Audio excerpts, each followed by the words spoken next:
And this is a hardcore grind interview with author, ghostwriter, and entrepreneur, Nikki Anthony. Welcome, welcome, welcome. Thank you. Thank you so much for having me. Thank you. I appreciate you. I love it. Now, listen. I always like to go with a goal moment, right? So a goal moment is when thought and execution comes together. A lot of times we're really mindful about other people, how they do, what they do, and when they do it. But when we talk about ourselves, we deal in lack, and we never move our feet right away. What was that moment you realized you wanted to become a writer? I will honestly say the moment. Well, I knew when I was a teenager, honestly, and I've been super transparent about this, like, in the past. Like, I was raised in Chicago. I was born and raised in Chicago, on the south side of Chicago. So a lot was really super segregated. So we didn't have, like, a lot of resources. Like, the south side of Chicago looked very different from the north side of the downtown of Chicago, right? So I will honestly, and by me living in the projects, my grandmother didn't have a lot of money. She didn't have a lot of resources. She didn't have a lot of, what she had, she did what she could. You know what I mean? So I would honestly go to, like, the public library across the street from where I live, and I would read books for like 8 or 9 hours a day. I would just sit in the library, and I would just read. I would take myself out of, like, my environment that I was in, which it was drugs, it was guns, it was poverty, right? And I would just immerse myself into, like, different worlds that I felt like I would never see because of my circumstances. And in that moment, I was like, wow, I know I want to do this. Like, I want to be able to help people. I want to be able to create scenes and create characters and create another universe for someone else to escape in. So honestly, I would say, like, it was around 15 years old, and I tried my hand at it, but I sucked. I wrote like 3 pages, and I told the whole freaking story in like 3 pages, and I'm like, man, this don't work for me. But, of course, later on I picked it back up, so that's what counts. I love it. Now, a Black woman who can write is powerful. What does that power mean for you? It means a lot, honestly, and I say that because it means so much because I write about our struggle. I can only write about what I know about, right? So a lot of things that we are noticing, like the feedback where people will say, well, that seems unbelievable, or that doesn't seem realistic, or how could this child, or this person be treated this way, or how could this person have, like, such a nasty characteristic? And it's like, hello, newsflash, this is what Black people go through. Like, this is our struggle. So it's a beautiful thing to be able to not be ashamed of where you come from, not be ashamed of what the struggles that have built you, not be ashamed of what has made you strong, or what has contributed to who you are. So for me, it means a lot, and just being able to, like, stay dominant to the narrative, to the characters, to our culture, like, that's huge for us. And a lot of people don't really relate. They don't understand. So the first thing they'll say is like, oh, well, that's not realistic. Yeah, to you, for us, we live it. So if you can't take what I'm seeing on the page, you wouldn't be able to be immersed or live in my society for 5 minutes. And that speaks volumes. That says a lot. So that tells me when they say things like that, the book or my writing, it does what it's supposed to do. You know what I mean? So. Absolutely. Now, what intrigues you the most about your writing and storytelling skills? I think the biggest thing that intrigues me the most is that I'm able to put, like, that realistic touch on it. Like, because, a lot of us, although we live certain things, because a lot of us are Black, not all of us struggle, right? So, right. Or because, you know what I mean? So, like, because a lot of us are Black, we didn't have a lot of the, so we wasn't afforded or inherited, shall I say, a lot of the same struggles. Like, a lot of people from our culture, just because we look alike don't mean that we share those same experiences. So just being able to, like, paint a vivid picture for someone, whether it be a town or a fictitious town or a fictitious neighborhood or something that they did not necessarily experience or go through themselves, but just having that skill of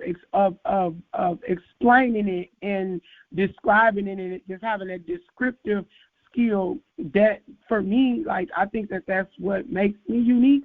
When a person's like, wow, like, I could actually see the location, like I could see the characters walking down the street.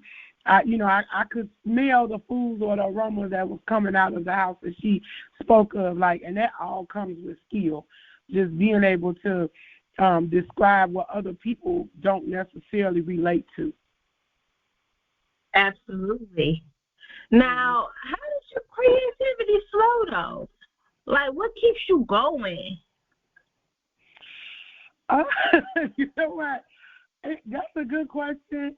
I think that for me, the biggest thing that keeps me going is I only like to write about what I know about. So, of course, I'm not going to, like, write about sci-fi because I don't know nothing about science fiction, So I think for me, the biggest thing that keeps me going creativity-wise is just keeping my ear to, like, worldly news, what's going on in the world.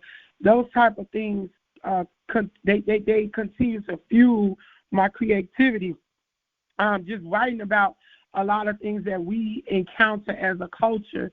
A big thing, like, unfortunately, is racism. Like, that's something that we experience culturally, and it's like, okay, we in 2024. Like, come on, people. You would think that we've proved ourselves. We've proved that we deserve to be in a room. We can afford to be in certain rooms or a part of certain environments, and then you still want to treat us a certain kind of way or snub us or look at us a certain kind of way. We paid our dues. We wear our stripes proudly. And although it's like, okay, we're in 2024, there are some people who don't think that. They're like, I don't care if we was in 2045. Like, I'm still going to think this way about you. So, like, things that we go through on a day-to-day basis culturally, that's what fuels me. Like, I just want to be able to write about what I know about, write about what people who look like me experience, and that keeps me driven. Absolutely. Now, what writers have influenced you throughout your journey, and why? Oh, wow. When I was like in those early library years, my favorite author was like Terry McMillan. And I remember my first book that I read was one of the first books I read was Disappearing Acts. And I think that I love that book so much, like, not just because I read it front to back like 47 times. Even though I knew the book word from word, it was because the character that she made, like as far as Zora and Franklin, that character was able to meet him where he was. Like, she didn't look down on him. She didn't snub him. She didn't treat him differently, although he wasn't afforded the opportunities that she had. It came from two different worlds. She still was able to see the good in him. And at that time in my life, I felt like I needed, although I was in the environment I was in, I had created a lot of circumstances that I had, come upon me at that time. I needed somebody to see the good in me. I needed somebody to be able to meet me where I was in that moment. So, like, Terry McMillan she was real pivotal for me at that time in my life. And even like Sister Soldier was like the coldest one ever. Like, went to Santiago, I'm like, oh yeah, like, she relates to me. Because like I said, I came up in the projects of Chicago, so that was like, the hood story for the hood. So, that's the author that influenced me. Eric Jerome Dickey. I could just go on, like, so many classics. Terry Morrison, like, just classic authors that like paved their way, and their creativity just gave me courage. Like, I can do this. Absolutely. It's funny. I was just saying that earlier today. I was like, a lot of times we have our own choices Bad choices are good. We have our own choices and mistakes to fall back on sometimes. And if that is the only thing we position ourselves to have to fall back on, we always gonna have them hard times. Like when we position ourselves, we not only positioning ourselves so that we can position those around us, but we're positioning ourselves so that if we make the wrong decision, that ain't the only thing we got to fall back on. Yes, absolutely. And it makes you a Jill of all trades, a Jack or Jill of all trades, you know. Like if you position yourself properly and you got more than you, just like your grandma, my grandma used to say, or your parents used to say, never put all your eggs in one basket. You know, you always gotta have something to fall on. Yeah, you're right. Now, talk a little bit about the price we pay. What was the vision behind this project?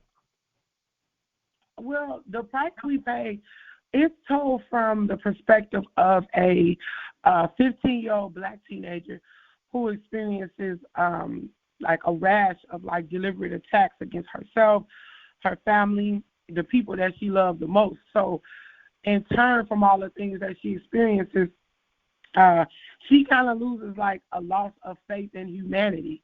And one of the things that inspired this project in particular was just watching the stuff that on the news that was like happening to our youth, our black youth, like, you know, like the things that happened with like Tamir Rice and Trayvon Martin, and, you know, like those things were extremely triggering. Even though George Floyd was, of course, older in age, he wasn't necessarily youth, but that it was something that was so chilling and it was so timely to the point where I was like, oh my gosh, I wrote this like years prior, and it was almost as if it was unfolding right before my eyes, and I'm like, this is so chilling. So, you know, a lot of things that the youth was experiencing with like racism, police brutality, inequality, they did not being heard, not feeling heard, not being able to speak up, afraid to speak up because they don't know what's like on the other side of that door. Like that's what encouraged this project in particular, because it's them at the end of the day that, you know, they're suffering the most. So and even having like conversations with my own kids, because they're teenagers in that and adults, you know, young adults in that same age era, and it just that encouraged me a great deal. I understand. It's so funny because when you say you got teenagers, when I first met you, I was on Real Raw Radio. And teenagers did try. Yes. They teenagers now. They're adults now. I got one that's an adult now, you know. So at that time when I met you on Real Raw Radio, they were small, you know. So time flies for sure. Absolutely. Now, African American authors are some of the elite pioneers in the literary world. Now, you recently received the Literary Titan Gold Book Award for The Price We Pay. How do you think you feel to be one of the best that is contributing to the African American literary legacy? It made me feel like I was doing my small part as a change agent. It was kind of one of those moments when I found out. I was like, yay, and they was like, so let's celebrate. I'm like, okay, you all worked hard, because, you know, I don't do it by myself. I don't do it alone. Like, I have a super big team of people. The publishing team, they have a super big team of people. So combined, like, we make it happen, and it's like an engine that we got to keep oiling. We got to oil together in order to, you know, keep the train moving. So it's like, okay, you can celebrate. And I'm like, yeah, we can celebrate for a minute. Let's have, like, you know, do this little congratulatory thing, and then let's keep working. Like, and it wasn't to say, okay, well, I don't want to relish in it. It was just to say, like, okay, this was accomplishment. It was something that let us know that this could be done. It was like a dent in the pavement. That tells us, like, okay, we could do more. Let's keep going. So it felt good because it was definitely reassurance that more can be done. I love it. Now, how have you grown as a writer over the years? Wow. Oh my gosh. I would say that definitely my craft has strengthened a great deal. It's strengthened a lot. When you first come out, of course you be like, I'm good at what I do. And then when you get like, and you get an editor and you like, okay, the editors, grammatical errors, that's a given, right? But one thing I learned from being independent versus being traditionally published now, it was a different ball game. And all of those years, I felt like I was doing what was needed, but then when I became traditionally published, I was like, oh, whoa. I don't know if I like the way this feels, because it was almost, I went through about 9 versions, 9 editors, and every phase had its own team of editors, and it made me feel like, wow, like maybe I'm not as good as I thought I was, and I had to also put my ego to the side, like it's not that you're not good as you thought it was, you thought you were, it's just a matter of you got to be able to pull those parts. They pulled a lot out of me. They pulled a lot out of me that I didn't realize that I even had. They pushed me a great deal. And I would tell anybody, like, being traditionally published, it is an entire different ballgame from when you're independently published. Even the editing process, just getting past, like, those first couple phases, it was rough, So, but it spoke to my growth, because I didn't take those things as, like Erykah Badu said, we sensitive about our ish. I took those things as, like, okay, it's feedback, let's apply it, let's move forward. So that was growth for me, because 10 years ago, I probably would have been offended if someone would have said some of the things that was said during the editing process. But I didn't. I was like, okay, it's for the betterment. Let's do it. Let's make the changes. Let's move forward. And then it was kind of one of those things where they were like, well, if you can pull off this 30 pages of changes, because it was literally like 30 pages of changes, they were like, if you can pull this off. And I'm like, I don't like to be doubted. I don't like that word if. Watch me pull it off. And when I pulled it off, they were like, wow. Like this, and I think that at that moment, that spoke a lot to my growth. I love it. Now, as a mom, as a woman, what have you learned about yourself throughout your journey? Well, I think that as a mom, I have learned that it's hard. For me, I was a teen before I was a trouble teen, right?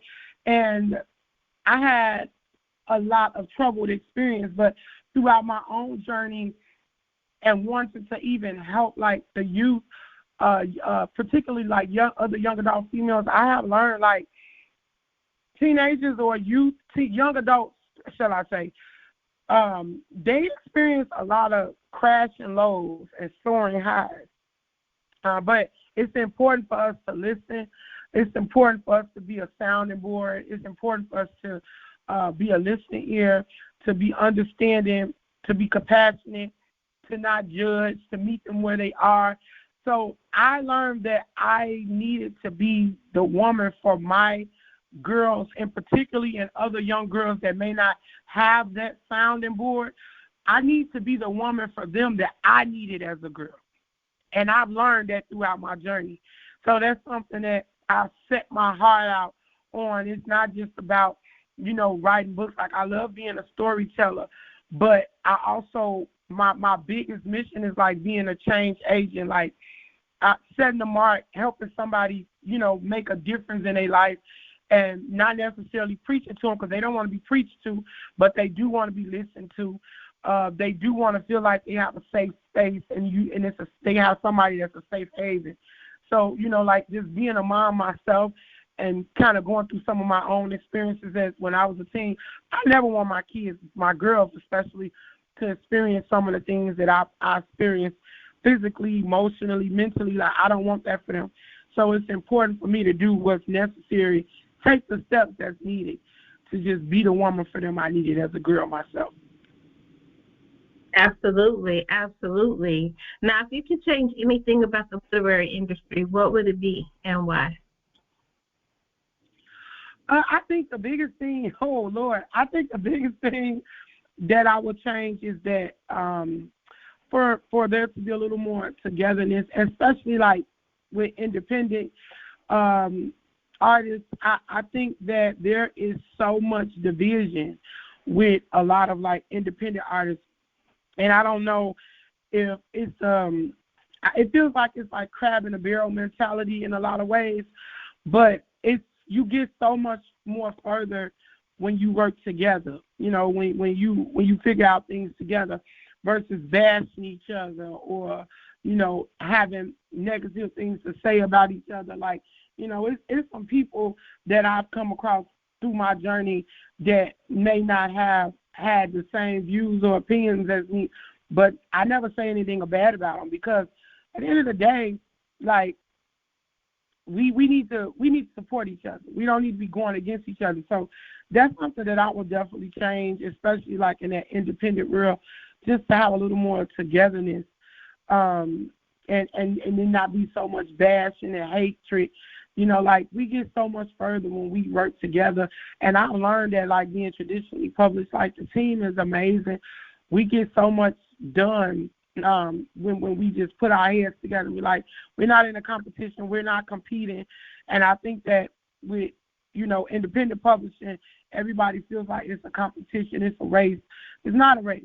Like, take the time, perfect your craft. Like, listen to what your readers want. You know, like you can't be out there arguing with readers, talking nasty to them. Like all of that is nonsense to me. Like, it's crazy, it's wild that somebody can spend their money on you and in the same breath you can turn around and you can speak ill will on them as a customer. So just better your craft. You know, sharpen your business skills. Turn your book into a business. And not look at it as like a competition. You know, if you're going to be in competition with somebody, be in competition with yourself to be better, not your fellow artist. Absolutely. Now, what advice would you have up-and-coming artists? You know, sometimes when people start writing, it's different when you got to write and learn the business of books, because a lot of times they may not wrap their mind around the concept that books are a business. And so now that you have to worry about writing it, you got to market it, you got to do this, it becomes overwhelming. So what advice would you give those aspiring authors that are aspiring to be independent and signed? The biggest form of advice, honestly, that I can give them is, I know, like, in the beginning, it's tough. It's a tough road. You know, like you said, you got to write the book, you got to market the book, you got to format the book, you know, you got to typeset the book. Sometimes you got to edit the book. You cannot be everything. You cannot be everything. When you are a creator, you got an eye to create. When you have a gift to create something, that's your gift. That's your wheelhouse. Outsource as much of that stuff as you can. It's so many resources out here nowadays that it wasn't 10 years ago, like especially when I came out and I was trying to like ghostwrite and I came out on like another pseudo. A lot of the resources wasn't even out yet, but there's so many other resources out here that you can outsource a lot of those services to.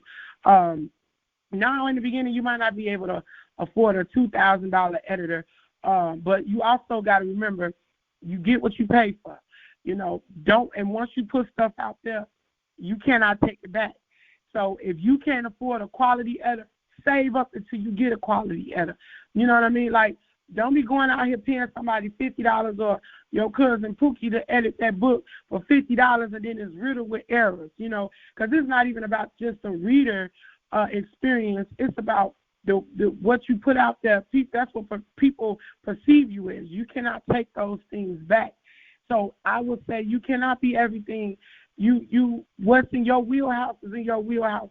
But as much as you can, outsource it and outsource it with quality. Don't cut corners. You know, like don't try to shed costs. Like, you gotta be able to be willing to sacrifice. You know, like a lot of the times we we'll spend $100. You know, especially you got a family of 5, you go to a restaurant, go to the movie, you easily spending $150 on popcorn, you know, concessions. You know what I'm saying? But then when it comes to your dreams, you like, I can't afford that. Yes, you can. You eating your legacy. You can afford it. You're eating your legacy. You can afford it. You choose not to afford it. If you can go to the movies, you can afford to spend $150, and you can afford to take your family out on a $100 dine-in. You can afford to take that $250 and invest and make your book quality. You can afford it. Stop eating your legacy. You better talk that talk. Now, what's next? Moving forward in your career, in your brand, what can we expect next from Nikki Anthony? Well, the biggest thing is, of course, I'm working on a second novel right now, and I'm also going to launch an organization, a young adult youth organization, really, really soon. And the mission is to just help girls to go to bed with dreams, wake up with plans. You know, let's get ourselves out these nightmares together. That's our mission. And it's the Girls Like Me tour. And it's also they're my dream squad. Like, we got dreams, and I want to be able to help those young girls accomplish those dreams through youth outreach, book clubs for them, a safe haven, a space for them, a sister circle, a sisterhood, where not just that they have access to me, but where they have access to other young girls who are like them, who are girls like them. I was a girl like them at one point, and I prevailed. So just to have access to someone else that looks like them, have access to someone else that can relate to them. So more details will definitely be coming out about the Girls Like Me tour soon, and also like our Dream Squad initiative. So I'm super excited about that. I love it. Now I want you to shout out all of your social media where everybody can catch you and where they can purchase your book. Absolutely. So as far as social media, I can be reached on Instagram. I can be reached on Facebook. I'm also on LinkedIn. I'm even on TikTok, okay? But I can be reached at Nikki T. Anthony, and also the Queen of Storytelling. So either one. As far as the book, it can be purchased on Amazon. It can be purchased at Barnes & Noble. Readers can also reach out to me on my website, www.IamNikkiTAnthony.com. Right now, the book is being sold everywhere where premium retailers sell books. So the book can be purchased at Walmart.com. The book can be purchased everywhere right about now. But you know, of course, everybody be like, "Oh gosh, Amazon sneeze." Everybody got the flu now. You know, so Amazon is the go-to for everybody. But they can't go to Barnes & Noble. They can't go to Amazon. They can't go to Walmart. They can go to any premium retailer and purchase the book. I love it. Well, I thank you for sharing your time, space, and energy with us, and I will talk to you soon. Thank you